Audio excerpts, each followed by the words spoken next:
Ven, el camino que buscas comienza aquí. Universidad Mayor.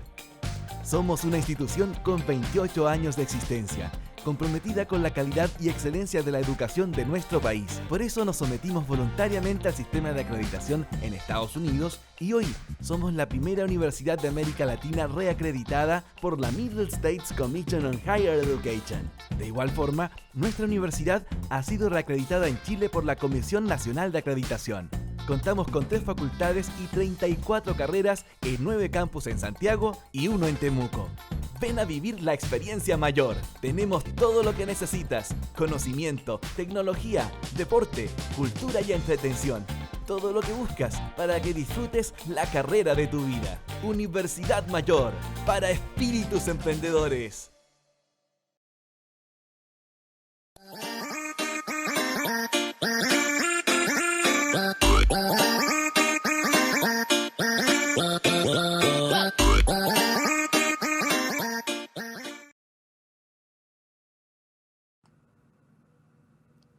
Hola chicos, buenas tardes. Siendo las 16:31, vamos a dar inicio a nuestra nueva clase de biología.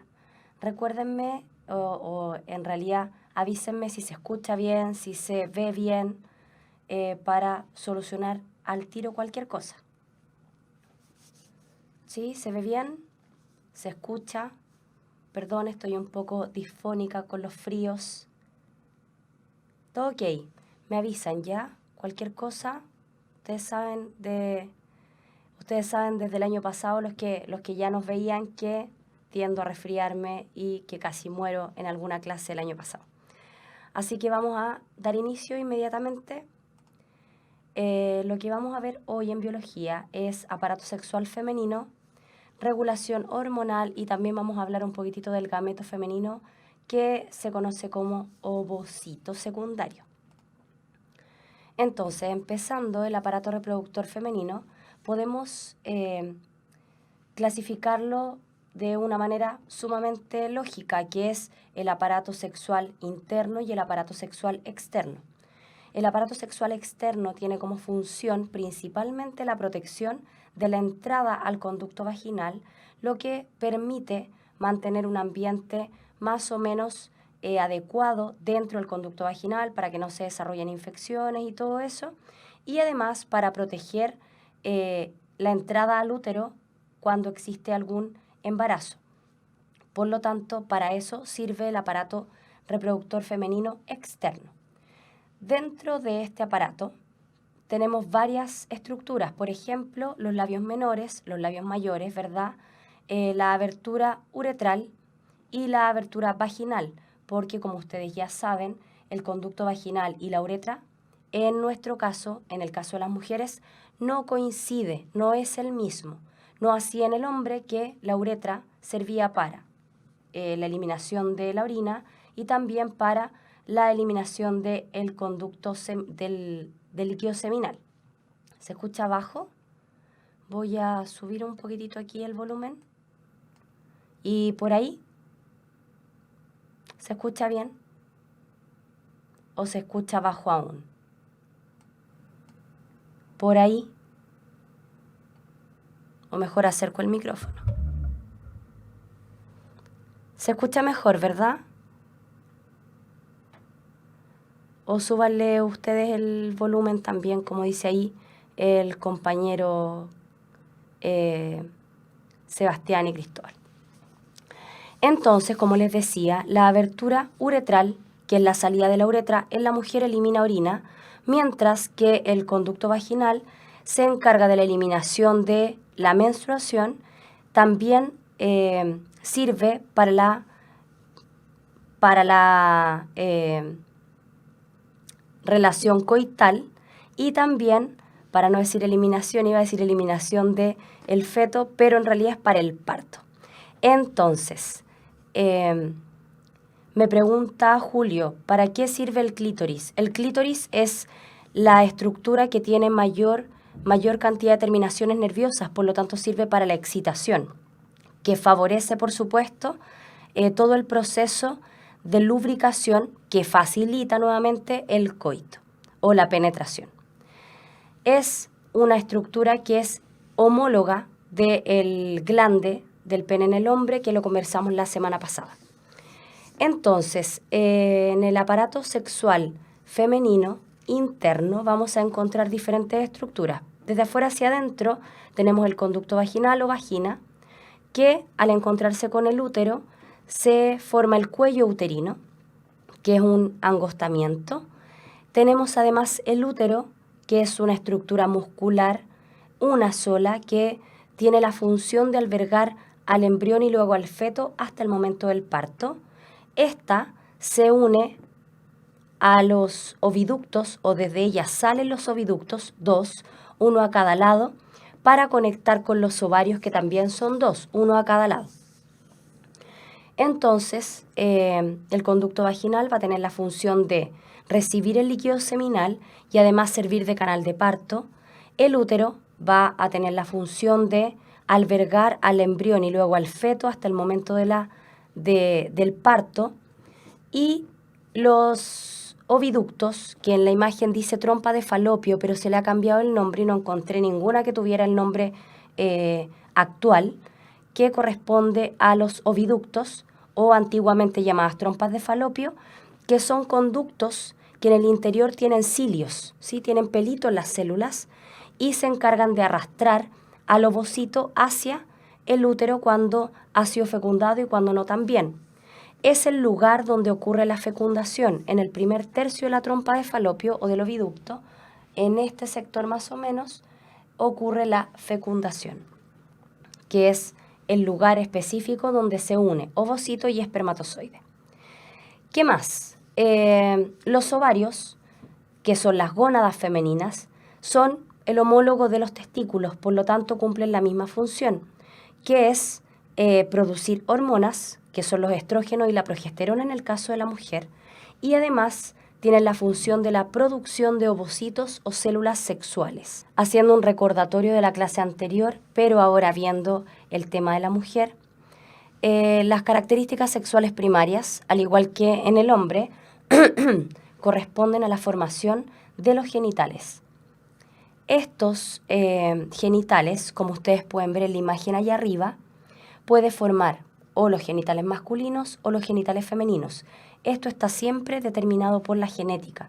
Si se detecta el cromosoma X doblemente, o sea, duplicado, el del padre y el de la madre, se desarrolla de forma femenina, formando una vulva y en el interior los órganos genitales femeninos que ya mencionamos. Y si se detecta un cromosoma X y un cromosoma Y, se produce la formación del aparato genital masculino. Y las características sexuales secundarias, que son las que se desarrollan a partir del control hormonal, principalmente de la hipófisis, que libera gonadotrofinas, al igual que en el hombre. Estas gonadotrofinas viajan hacia el ovario, provocando toda una serie de cambios físicos que corresponden a las características sexuales secundarias.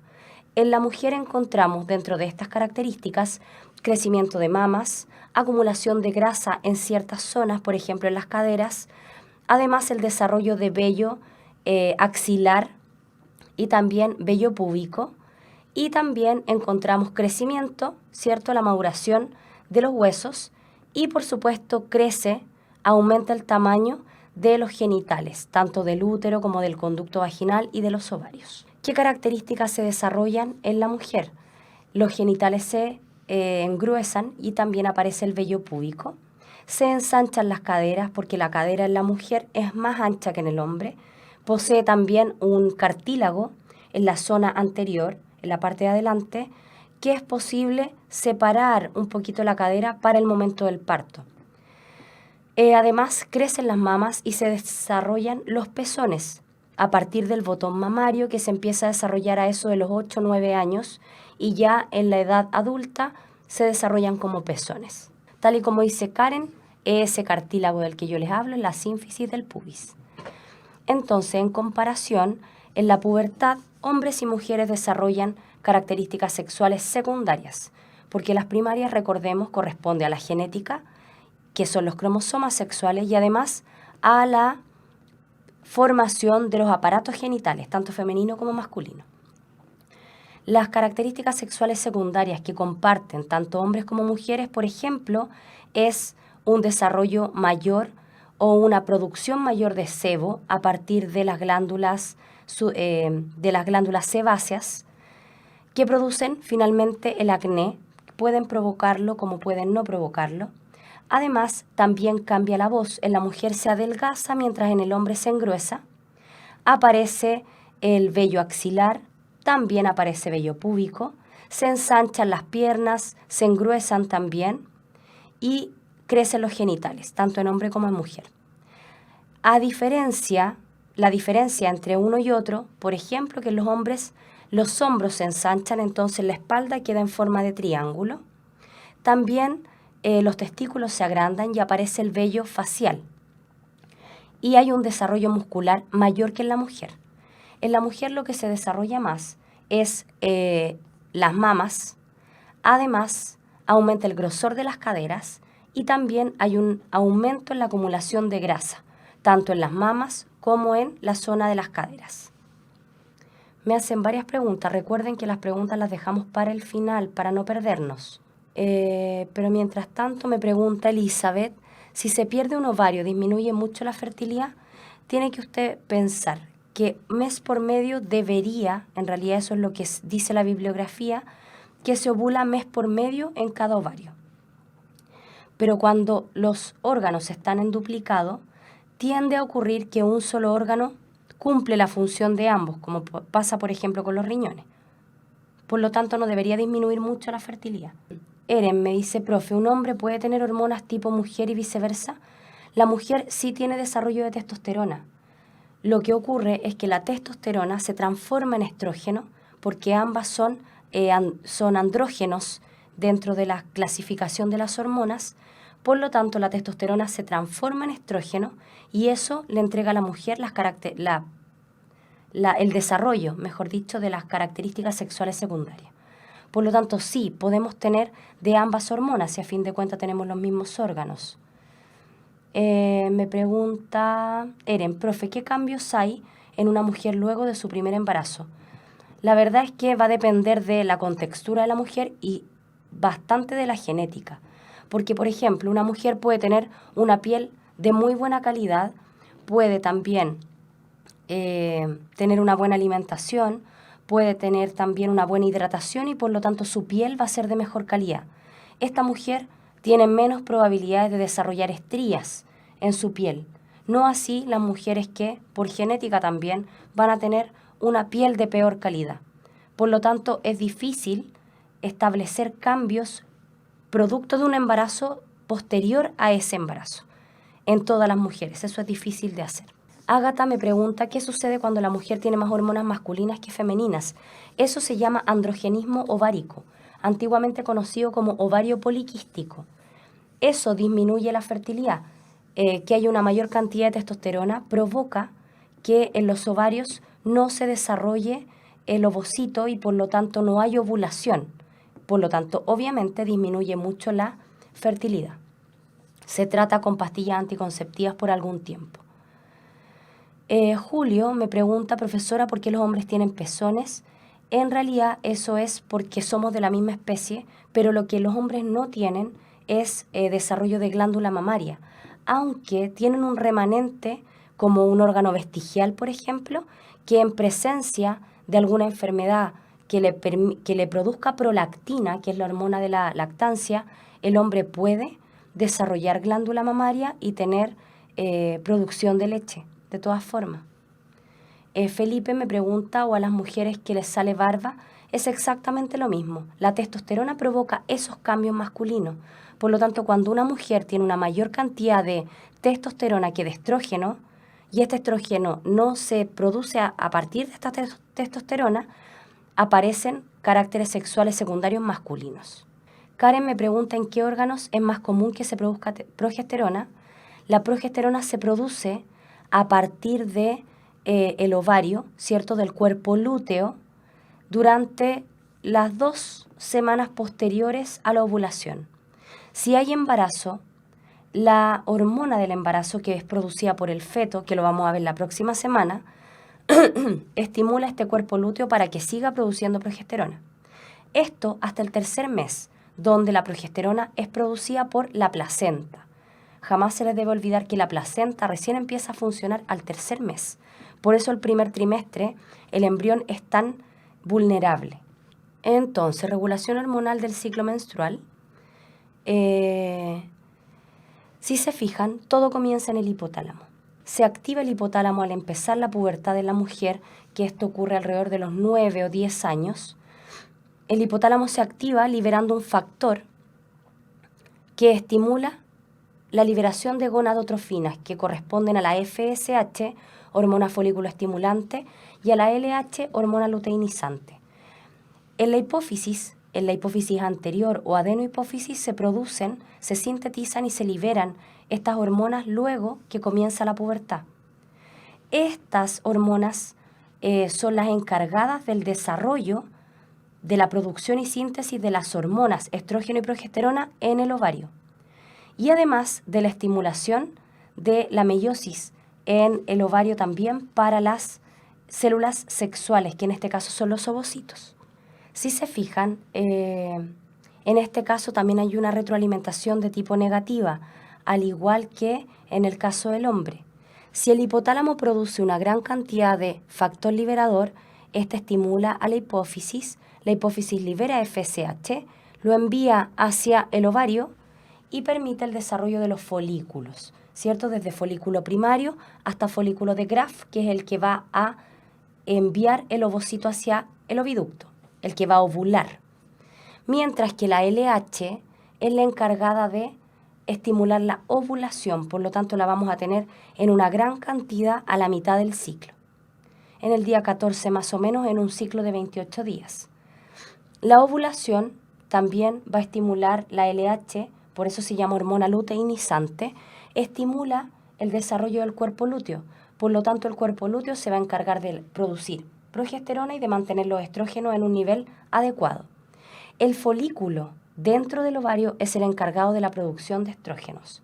Si comparamos, en el testículo, el hombre tenía dos células importantes, la célula de Sertoli y la célula de Leydig. La célula de Leydig, que no tenía nada que ver con las espermátidas, ni con el proceso de producción de espermatozoides, era la encargada de la producción de la testosterona. En este caso es el folículo el que se encarga de la producción de las hormonas sexuales femeninas. Si aumentan mucho, para terminar, si aumentan mucho estrógeno y progesterona, por supuesto que se retroalimenta negativamente con el hipotálamo y la hipófisis para disminuir la producción de gonadotrofinas como la FSH y la LH. Esto también disminuye la síntesis de estrógeno y progesterona. Al disminuir, esto va a aumentar. Melanie me pregunta, profe, ¿hay palabras cortadas en la imagen o no? Y si no es así, ¿qué significa la S? Sí, son palabras cortadas. No me di cuenta cuando recorté la imagen, así que son parte de las palabras de lo que yo les estoy explicando ahora, que yo no las quise poner y puse solo el dibujito. Así que no significan nada. Ahora, ¿de qué manera el organismo femenino ocupa estas hormonas y de qué forma se regula? Si recuerdan, en el hombre no había un ciclo, ¿sí? No empezaba de un inicio para volver al mismo inicio. En la mujer eso sí ocurre. El primer día del ciclo menstrual siempre se considera como el primer día de menstruación. ¿Por qué razón? Porque si bien podríamos considerarlo como el día de la ovulación en nuestra especie no es un evento que sea de fácil identificación. Entonces, la menstruación, como produce un sangrado, es evidente cuando comienza. Por esta razón se considera el primer día de menstruación como el primer día del ciclo menstrual. Todas estas fases van a estar separadas de acuerdo a el lugar que vamos a observar. Por ejemplo, si hablamos de la primera menstruación, fase proliferativa y fase secretora, estamos hablando del ciclo, pero uterino. Es lo que ocurre en el útero. La menstruación, ¿cierto? Eliminación del endometrio, los primeros 3 a 5 días. La fase proliferativa corresponde a la etapa donde aumenta de tamaño el endometrio nuevamente, ocurre la ovulación y en la fase secretora el endometrio se mantiene estable, esperando por un posible embarazo. Deben recordar también que el cigoto que se forma durante la fecundación en el oviducto debe desarrollarse, debe transformarse en un blastocisto, que lo vamos a ver la próxima semana, y llega hasta el útero, pero no es instantáneo. Este blastocisto se demora aproximadamente 7 días en llegar al útero. Por lo tanto, el útero debe esperar un tiempo prudente para determinar si existe o no existe posibilidad de embarazo. Este tiempo siempre, y eso es importantísimo, siempre dura 2 semanas, 14 días exactos. La primera parte del ciclo puede variar, puede durar más días o menos días, mientras que la segunda etapa dura siempre 2 semanas. Por lo tanto, si una mujer tiene su menstruación hoy, desde el día de ayer puede contar 14 días y estar segura cuándo fue su día de ovulación. De aquí hacia adelante no se puede estar seguro, de aquí hacia atrás sí. La fase preovulatoria, la ovulación y la fase postovulatoria corresponde al ciclo ovárico, lo que ocurre en el ovario. La fase preovulatoria, todo lo que ocurre antes de que se elimine desde el ovario el ovocito. Luego tenemos la ovulación y la fase posterior es la postovulatoria, que es todo lo que va a ocurrir después de la ovulación. Y en resumen, tenemos la fase folicular, donde lo más importante es el folículo, ¿verdad?, que es el encargado de la producción de estrógenos. Luego tenemos la fase ovulatoria, que es provocada por la hormona LH. Y en la C tenemos la fase lútea, que la mantiene el cuerpo lúteo, que es el remanente, o en realidad es la cicatriz que queda después de la ovulación. Y se encarga de la producción de progesterona. Entonces, en síntesis, fíjense lo que ocurre aquí. El día 1 del ciclo, en el ciclo ovárico, se elige 1 o 2 ovocitos. Durante la primera mitad del ciclo se hace madurar a este folículo, desde folículo primario hasta folículo de Graf. En este folículo se produce, en ese sector que ustedes ven adentro, se produce el estrógeno y se transforma la testosterona en estrógeno. En un ciclo de 28 días, que es el estándar, no es que sea el normal.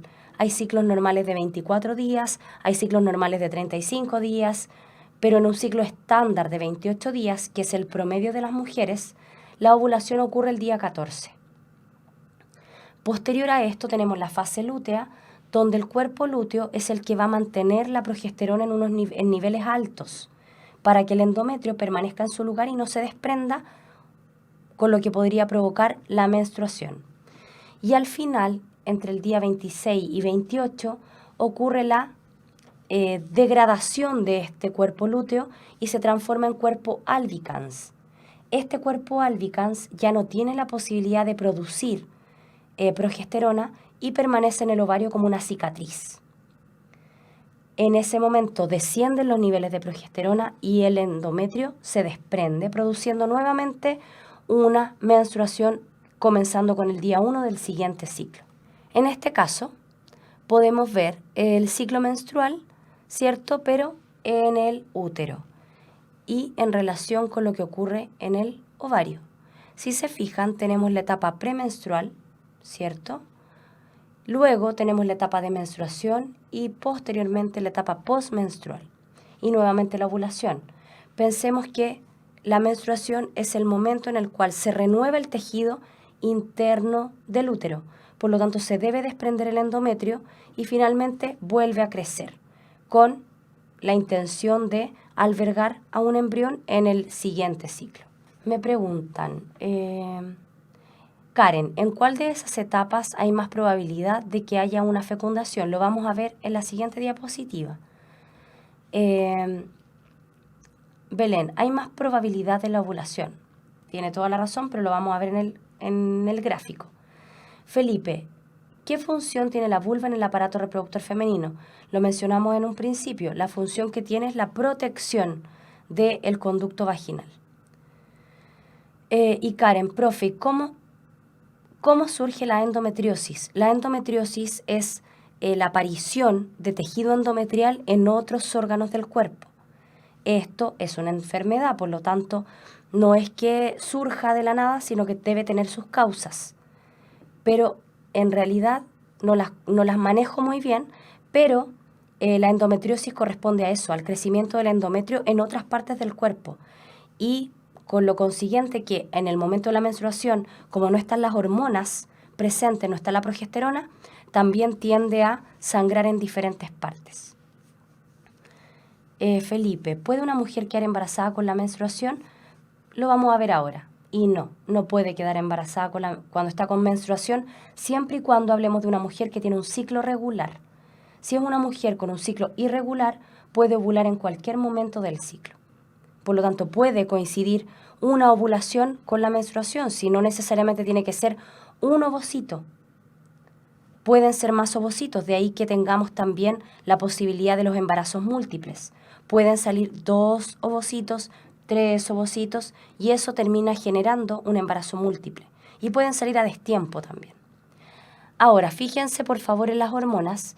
Partimos desde el día 1, ¿cierto? Con la menstruación. Pueden observar que la temperatura corporal en la mujer es menor, 1 grado más o menos, en la primera parte de su ciclo que en la segunda parte. Después de la ovulación tiende a subir 1 grado más o menos. En el ciclo uterino tenemos la relación, ¿cierto? Menstruación y luego la fase proliferativa. Y en el momento de la ovulación, este endometrio permanece. En el ovario podemos ver que los estrógenos están en mayor concentración durante la primera parte del ciclo, mientras que la progesterona en la primera parte del ciclo está casi inexistente y aumenta a niveles muy altos durante la segunda parte del ciclo. En el caso de las hormonas de la hipófisis, pueden observar que si bien tenemos presente FSH y LH en ambos momentos del ciclo, ambas tienen su pic en el momento de la ovulación. Es la LH la encargada de estimular al ovario para que libere a este ovocito, dejando por supuesto el resto del folículo que se transforma en cuerpo lúteo. La FSH va a estar en mayor proporción o en mayor concentración en la primera parte del ciclo porque es la encargada de estimular el crecimiento del folículo, mientras que la LH se mantiene constante y tiene un pic durante la ovulación. Ahora, Jennifer me pregunta, profe, cuando se toman pastillas anticonceptivas, ¿siempre se mantiene en etapa lútea? Usted tiene que pensar que las pastillas anticonceptivas traen 28 pastillas para todo el ciclo, pero la última semana corresponde a pastillas placebo, que existen en la cajita de pastillas para que la mujer no pierda el hábito de tomar la píldora todos los días. Pero esas últimas pastillas no tienen hormonas, por eso se desencadena la menstruación.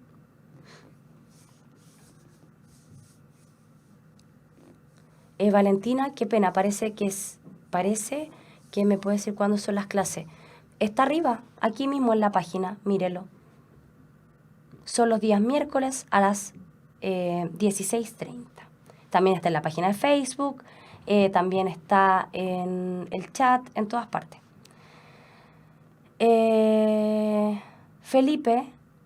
Morrocotudo dice, ojo, cuando un embrión se implanta en el endometrio simula un sangrado tipo menstruación.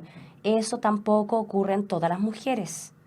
Puede ocurrir en algunas, puede no ocurrir en todas. Hay mujeres que no se dan cuenta que están embarazadas porque tienen un ciclo irregular y no tienen ningún síntoma. Por lo tanto, no generalicemos cuando tiene que ver con embarazo, porque no todas las mujeres van a tener náuseas, no todas las mujeres van a tener desmayos, ni les va a bajar la presión. Todas tienen gestaciones diferentes, ¿sí? Por lo tanto, sí, es cierto que durante el embarazo pueden haber descargas de sangre tipo menstruación, pero esto puede ser mucho más grave como una metrorragia, que es menstruación durante el embarazo, tiende a ocurrir en los embarazos adolescentes, pero tampoco puedo asegurar que ocurra en todos los embarazos adolescentes, ¿ya? Karen, entonces por eso se puede quedar embarazada tomando pastillas anticonceptivas. La verdad es que la pastilla anticonceptiva es sumamente efectiva porque es hormonal. Por lo tanto, en el primer mes o en el segundo mes no podemos asegurar que proteja de un embarazo no deseado, pero sí, después del tercer, cuarto mes, ya el cuerpo se acostumbra y adquiere una secuencia y la mayoría de las pastillas son anovulatorias, por lo tanto inhiben la ovulación. La pastilla, por lo tanto, debe tomarse todos los días a la misma hora para seguir un proceso hormonal adecuado, porque recuerden que el cuerpo, el organismo tiene un proceso de homeostasis, de equilibrio interno que es muy, pero muy fino. Nosotros no aumentamos nuestra temperatura tan bruscamente como el ambiente, ¿sí? Así que tienen que tener eso en consideración. Felipe, ¿en los días fértiles se puede tener sexo sin protección? Felipe, pensando en que usted es un estudiante, yo le recomendaría jamás no usar protección, ni en los días fértiles ni en los días infértiles, porque el embarazo es lo mejor que puede pasar después de una relación sexual sin protección. El resto de las cosas que puede ocurrir son terribles. Por eso, nunca sin protección. Elizabeth, ¿cómo se sabe cuándo las pastillas anticonceptivas hacen efecto entonces? En teoría, debería regular el ciclo menstrual. Deberías tener un ciclo de 28 días aproximadamente. Ahora, fíjense por favor en términos de fertilidad, entre el día 1 del ciclo y el día 5 va a existir la eliminación del sangrado, ¿cierto? La eliminación del endometrio. Desde el día 6 al día 10, en teoría, tenemos días infértiles y del día 17 al día 28, días infértiles. Por supuesto que es muy difícil contabilizar los días, porque en teoría en un ciclo de 28 días la ovulación ocurre el día 14. En teoría. Puede ocurrir el día 13, puede ocurrir el día 15, por lo tanto se considera toda una semana. Yo incluso diría entre el día 10 y el día 18, yo consideraría días fértiles, porque recuerden que el espermatozoide puede puede estar vivo desde 48 horas hasta 72 horas dentro del cuerpo de la mujer. Por lo tanto, si la mujer considera que el día 10 no es día fértil y mantiene una relación sexual sin protección, los espermatozoides pueden sobrevivir y supongan que la mujer justo ovuló en vez del día 14 el día 12. Es muy probable que los espermatozoides encuentren el ovocito en la ubicación donde debe fecundarlo. Por lo tanto, entre el día 10 y el día 18 se deben considerar los días fértiles. Del día 19 en adelante son días infértiles. Esto es lo que yo les mencionaba en un principio. La duración del ciclo menstrual puede ser variable. Hay mujeres que no tienen un ciclo de 28 días, sino que tienen un ciclo de 24 días y presentan su menstruación a veces 2 veces al mes. Eso no es anormal. Tienen que pensar que la primera etapa de la menstruación es la primera etapa que considera la menstruación y la etapa de la proliferación del endometrio corresponde a un momento que es variable. ¿Sí? Pueden ser varios días o pueden ser menos días. Por eso en esta imagen ustedes ven que en el primer ciclo, que es un ciclo estándar o promedio, la primera fase dura 13 días, siendo el día 14 la ovulación. En el caso de un ciclo corto, ustedes pueden ver que la ovulación ocurre el día 10. Por lo tanto, los primeros 9 días nada más son de la primera etapa del ciclo menstrual, mientras que la segunda etapa sigue durando 14 días. Y en un ciclo largo, la primera parte del ciclo menstrual va a corresponder a lo variable y en este caso tenemos una ovulación, en este ejemplo tenemos la ovulación el día 21, por lo tanto la primera etapa dura 20 días. Siempre la segunda etapa dura 14 días. Esto es muy importante. ¿Por qué razón? Porque si una mujer que tiene un ciclo largo quiere quedar embarazada, ella puede equivocarse y contar como un ciclo de 28 días, un ciclo estándar. Y resulta que ella va a contar el día 14 como su día de ovulación y lamentablemente va a equivocarse porque va a estar en su periodo infértil. Su periodo fértil va a ser desde el día 18 hasta el día 26 y nunca va a coincidir con la fecha que ella tenía estimada. Por lo tanto, no va a haber probabilidad de embarazo. Entonces, importante para que lo recuerden y lo anoten por ahí, lo dejen en un post-it pegado en el espejo del baño. La segunda etapa del ciclo menstrual siempre dura 2 semanas, 14 días. Y eso tiene una razón súper sencilla. El cuerpo lúteo tiene una duración de 2 semanas. El cuerpo lúteo no puede vivir más allá de 2 semanas produciendo progesterona. Se agota a las 2 semanas a menos de que haya un embrión que empiece a ayudarlo a producir progesterona. Si hay un embrión, el cuerpo lúteo permanece. Si no hay embrión, el cuerpo lúteo se desintegra quedando como una cicatriz llamada cuerpo albicans. Entonces aquí ustedes pueden ver cómo una mujer con diferentes ciclos, con diferentes duraciones del ciclo, tienen también la posibilidad de ser regulares. Una mujer que tiene su menstruación el día 1, por ejemplo, y su ciclo dura 35 días, vamos a considerar que su periodo de fertilidad es entre el día 16 y el día 24.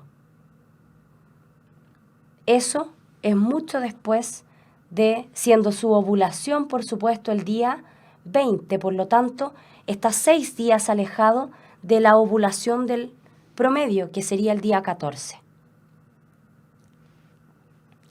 Ángela me pregunta, ¿cuántos serían los días fértiles para una menstruación de 36 días? Los días fértiles siempre son la misma cantidad, porque tú me preguntas cuántos. En el caso de una menstruación de un ciclo menstrual de 36 días, no confundir menstruación con ciclo menstrual. La menstruación es este periodo, el periodo de sangrado, ¿sí? Por lo tanto, el ciclo menstrual de 36 días tendría un periodo fértil entre el día 17 y el día 25, por ejemplo, con una ovulación el día 21, una probable ovulación. El resto son los días infértiles. Por supuesto que contamos desde el día 1 hasta el día 24 o 25 y al siguiente día comienza el siguiente ciclo. Por ejemplo, a ver, me preguntan varios. Emanuel, hola, profe, una consulta. ¿Cuánto vive el espermatozoide? El espermatozoide dentro del cuerpo femenino puede vivir entre 48 y 72 horas. A la intemperie, en el ambiente, no sobrevive. Felipe me pregunta, Emanuel, por lo tanto, en la piscina no habría espermatozoides vivos nunca.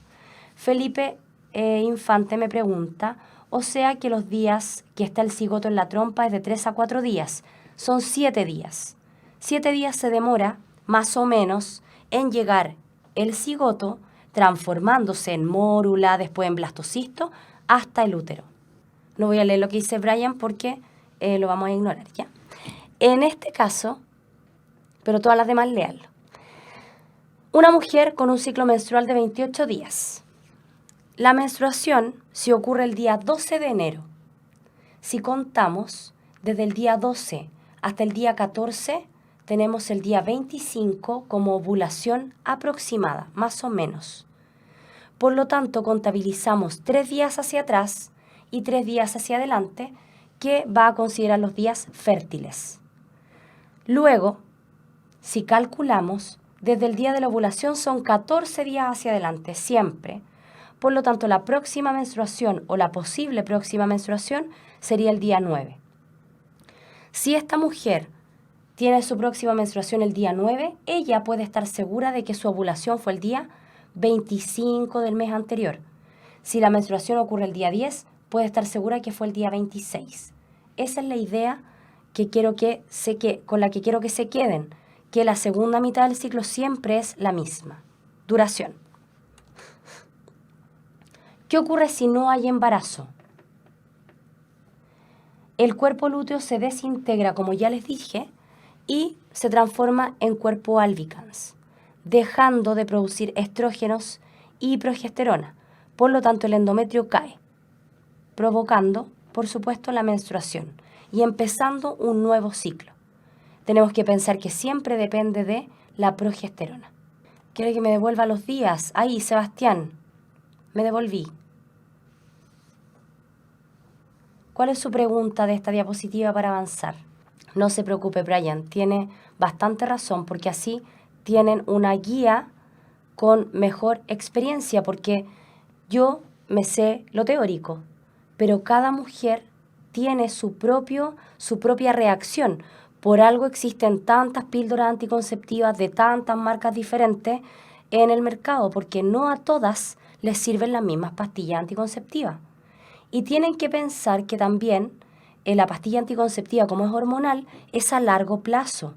Por lo tanto, una mujer que consume pastillas anticonceptivas sin ir al médico puede finalmente terminar con una infertilidad. Y después cuesta mucho más procrear. Para la mujer que quiera procrear, cuesta muchísimo más. O pueden ocurrir embarazos múltiples. Pueden existir las dos posibilidades. Entonces, lo importante aquí es que ustedes recuerden que la caída de la progesterona, de la concentración de progesterona debido a la degradación del cuerpo lúteo, provoca finalmente la caída del endometrio. Si hay embarazo, ¿qué es lo que va a ocurrir? El embrión comienza a liberar una hormona que no se encuentra en el cuerpo femenino nunca, que es la gonadotrofina coriónica humana. Esta gonadotrofina coriónica humana es producida por el corión del embrión, que después se va a transformar junto con el endometrio, hacen una fusión y se transforman en la placenta. El corión produce la gonadotrofina coriónica humana, que es la encargada de mantener al cuerpo lúteo. Eso significa que el cuerpo lúteo va a mantener las cantidades de progesterona y de estrógeno estables y el endometrio no va a caer. Por lo tanto, hay una implantación de este nuevo individuo, se implanta en el útero.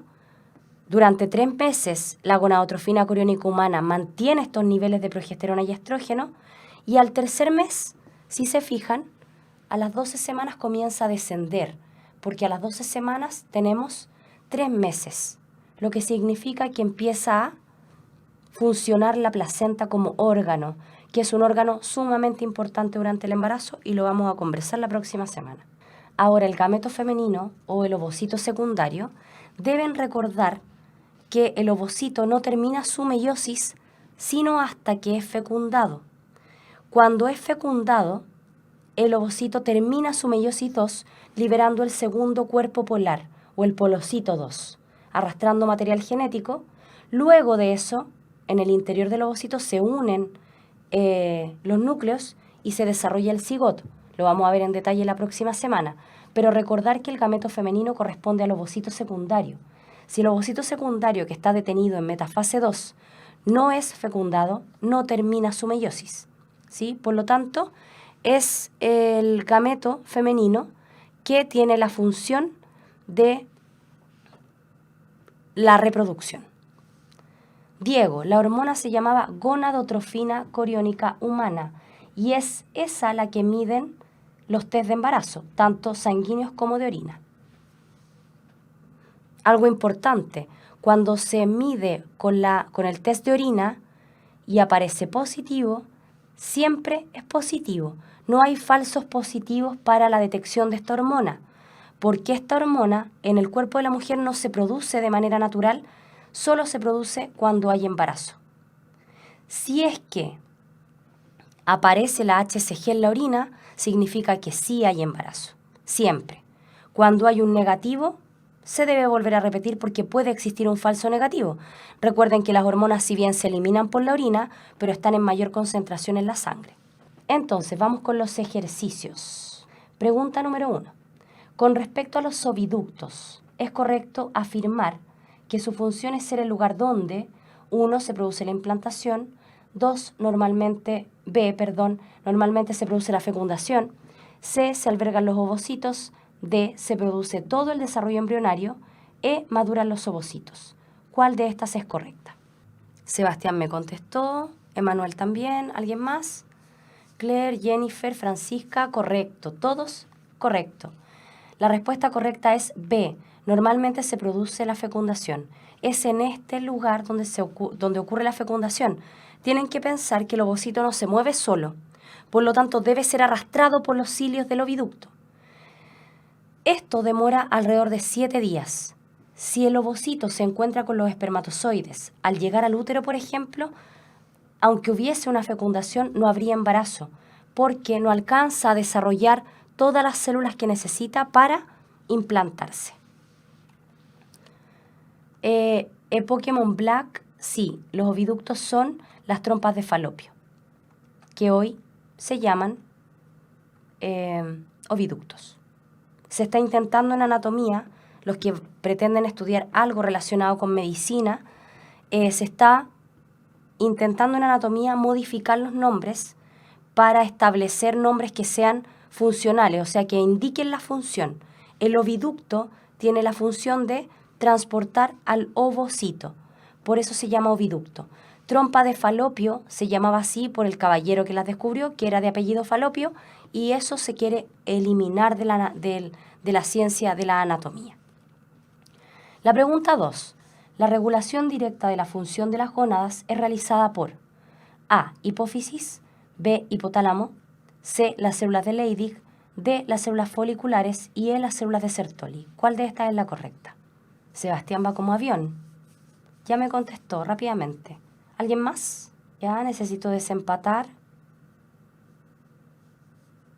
La respuesta correcta es la A, la hipófisis. Recuerden que es la hipófisis la que produce LH y FSH y ellas regulan de forma directa al ovario. Es lo mismo que nos pasó la semana pasada con la pregunta de la testosterona.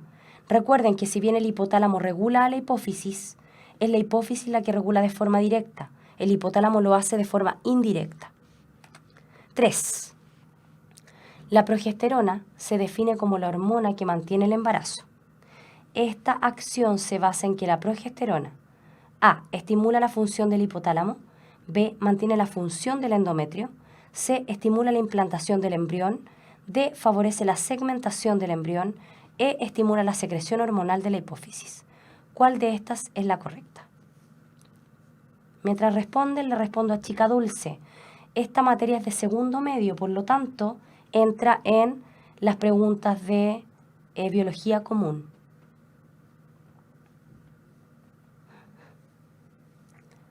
Tal y como lo dicen, la respuesta correcta es B. Mantiene la función del endometrio. ¿Sí? La mantiene durante todo el embarazo.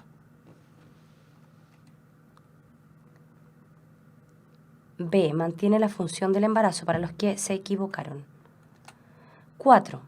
La regulación del ciclo menstrual se caracteriza por la secreción cíclica de hormona hipotalámica, 2. Liberación cíclica de hormonas hipofisiarias, 3. Secreción cíclica de progesterona. ¿Cuál de todas es la correcta? Solo 1, solo 2, solo 3, 1 y 3, 1, 2 y 3. ¿Cuál es la correcta? ¿Alguien más para desempatar? La respuesta correcta es la E. Nadie la contestó. Tienen que pensar que aquí hablamos de regulación endocrina, por lo tanto, toda consecuencia tiene una causa. Si se secreta cíclicamente progesterona, es porque hay liberación cíclica de hormonas hipofisiarias. Pero las hormonas hipofisiarias no se pueden secretar a menos de que haya una secreción cíclica también de hormona hipotalámica. Por lo tanto, son todas, porque es una cadena: hipotálamo, hipófisis, progesterona. Ahora póngame atención, Salas, porque después este video usted lo puede volver a ver y ponerle pause y anotar, pero por el momento póngame atención, porque después no me va a poder hacer preguntas. Entonces mejor dejemos la anotación para después. 5. En la fase preovulatoria del ciclo ovárico hay un cambio significativo en el endometrio, producto de la variación de las concentraciones de las hormonas sexuales. ¿Entre qué días se presenta el desprendimiento de este?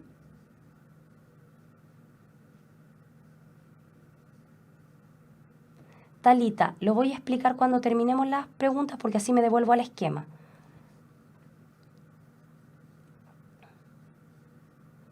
Del 1 al 5, del 5 al 10, del 1 al 10, del 5 al 15, del 10 al 15. ¿Cuál es la respuesta correcta?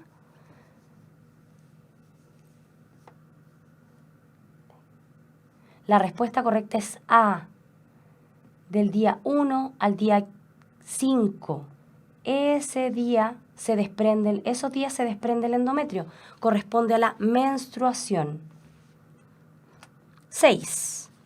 ¿Cuál o cuáles de las siguientes acciones se pueden realizar para evitar el contacto entre espermatozoides y ovocitos secundarios? 1. Inhibir la maduración folicular. 2. Inhibir la secreción de LH. 3. Inhibir la secreción de progesterona. ¿Cuál es la correcta? ¿Solo 1, solo 2, solo 3, 1 y 2, 1, 2 y 3? Van 2, 3, 4, 5 y están en lo correcto la mayoría. La respuesta correcta es D, 1 y 2. Inhibir la maduración folicular. Si no hay maduración del folículo, no habrá ovulación. El ovocito tiene que estar maduro para poder ser ovulado. Inhibir la secreción de LH, por supuesto, porque la LH es la que produce o la que estimula la ovulación. Si no hay LH, no hay ovulación. Y la progesterona, recuerden que es la encargada de mantener el endometrio, no tiene que ver con la ovulación. Por eso no es la E. Era 1 y 2.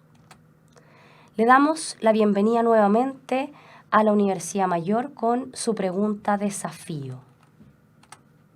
Pregunta desafío. El esquema muestra los cambios ocurridos en el endometrio durante el ciclo sexual femenino. Si observan el dibujito, espesor del tejido endometrial, ¿cierto? Etapa X, etapa Y, etapa Z. Al respecto, ¿a qué fases corresponden respectivamente las letras X, Y y Z? A. Menstrual, proliferativa, secretora. B. Menstrual, folicular, lútea. C. Menstrual, preovulatoria, postovulatoria. D. Secretora, proliferativa, menstrual. E. Proliferativa, secretora, menstrual. ¿Cuál de estas es correcta? Fíjense en la imagen. La respuesta correcta es la E. Proliferativa, X, ¿cierto? Donde está creciendo. Luego secretora, que es la etapa donde la mantiene el espesor, el endometrio debido a la progesterona.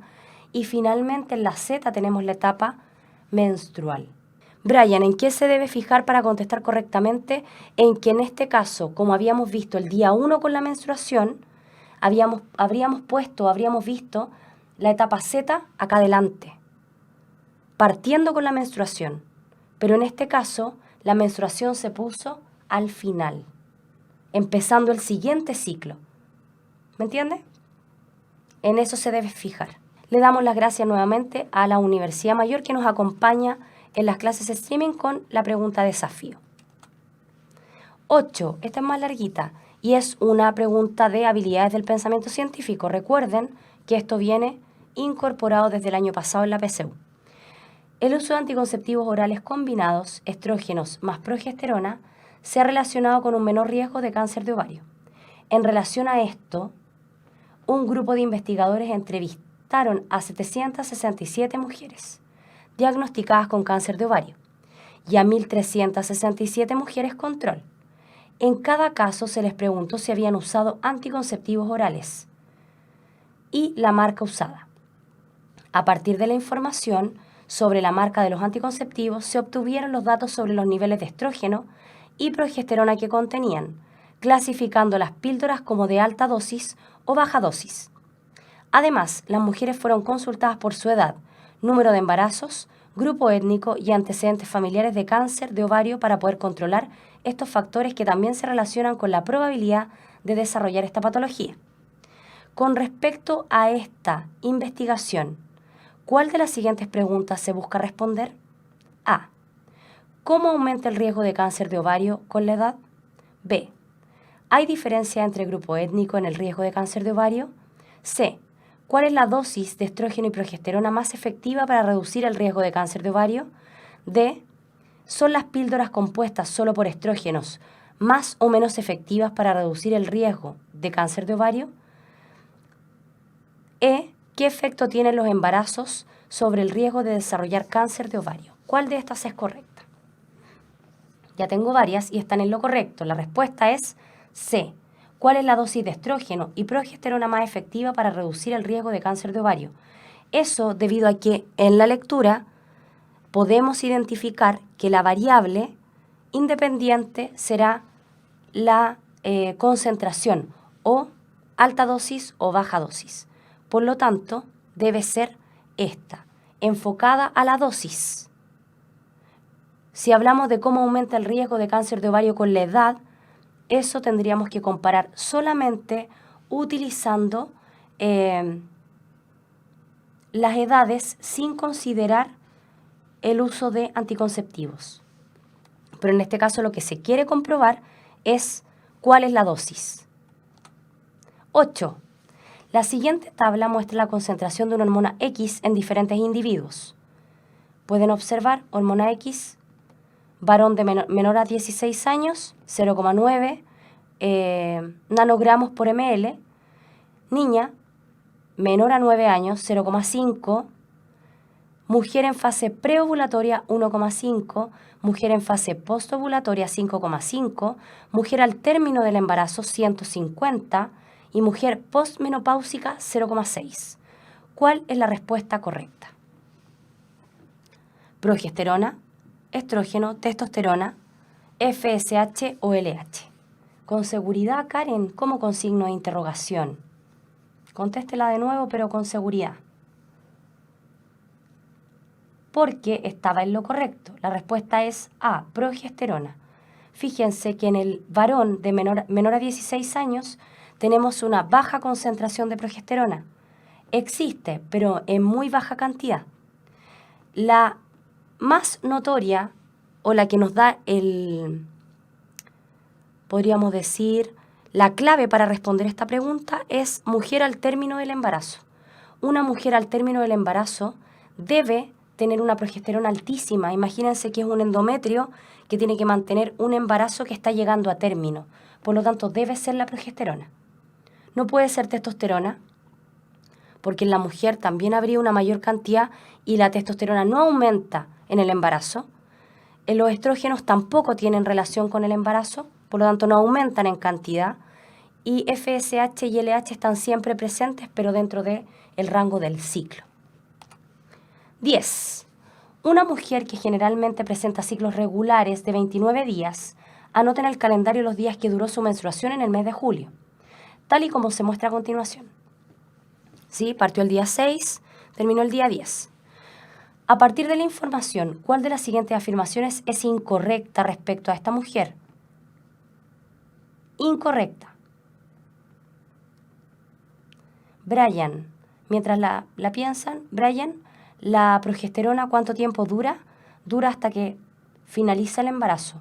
Luego de eso empieza a caer la cantidad de progesterona en la sangre, pero la lactancia materna, como lo vamos a ver también, estimula también la producción de progesterona en el cuerpo lúteo. Por lo tanto, no habría menstruación en bastante tiempo.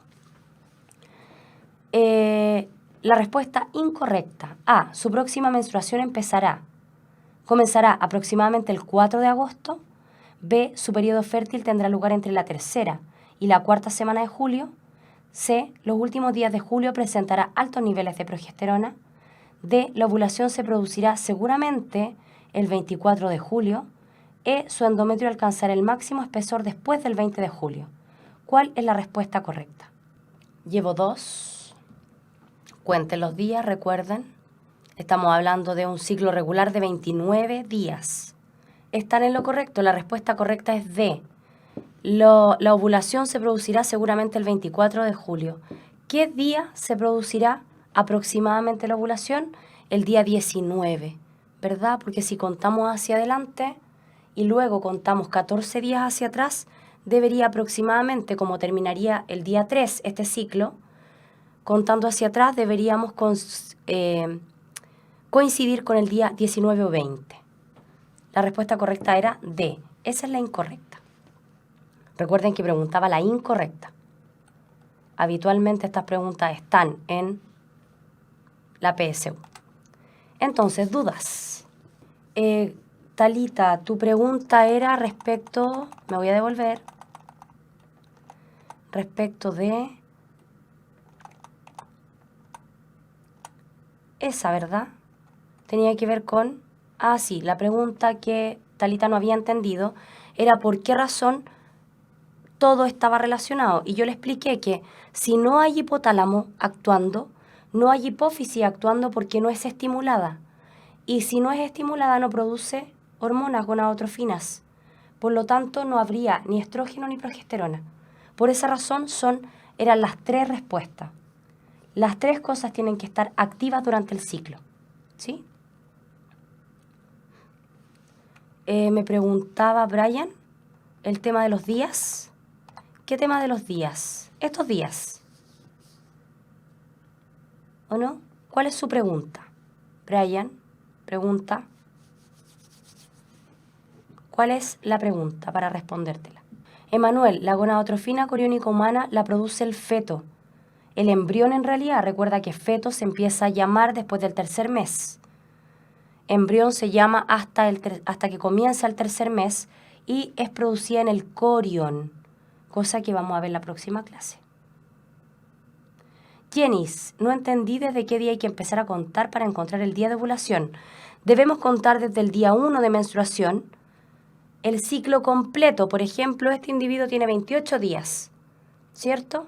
Y desde el día 28 yo me devuelvo 14, y en este caso coincide con que el día 14 es la ovulación.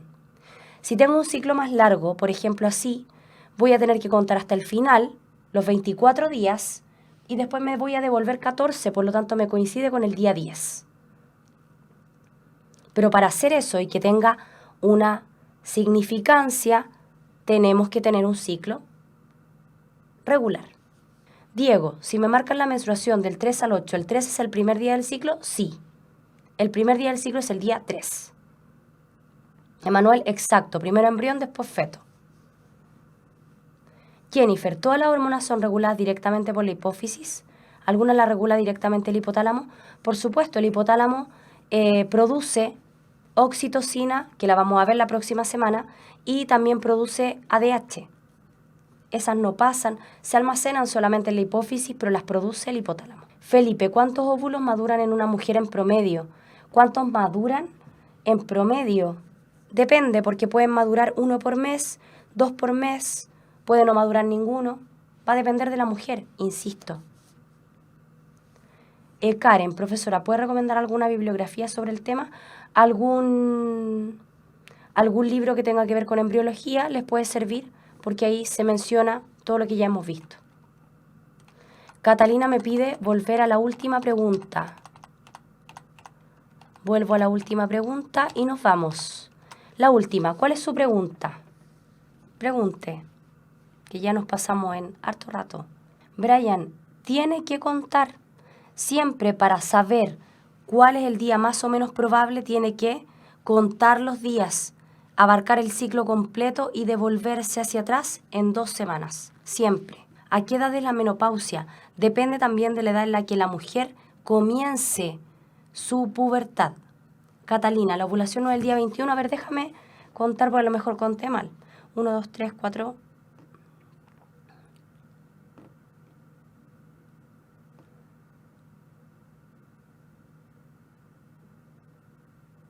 Sí, está en lo correcto, es el día 21. El día 21 en esta pregunta ocurriría la ovulación, aproximadamente. Entonces, la próxima clase vamos a seguir con sexualidad humana, vamos a hablar de fecundación, desarrollo embrionario y hormonas del embarazo. Así que espero que revisen bibliografía, estudien, en los libros de segundo medio aparece todo esto. Catalina, sí, yo había dicho 19, dije 19, 20 aproximadamente, es 21. Si contamos los días, el día 14 desde adelante hacia atrás es el día 19. Sí, el Lagman es bueno, Talita, para estudiar embriología. Así que nos vemos la próxima semana. Que estén muy bien. Chao, chao.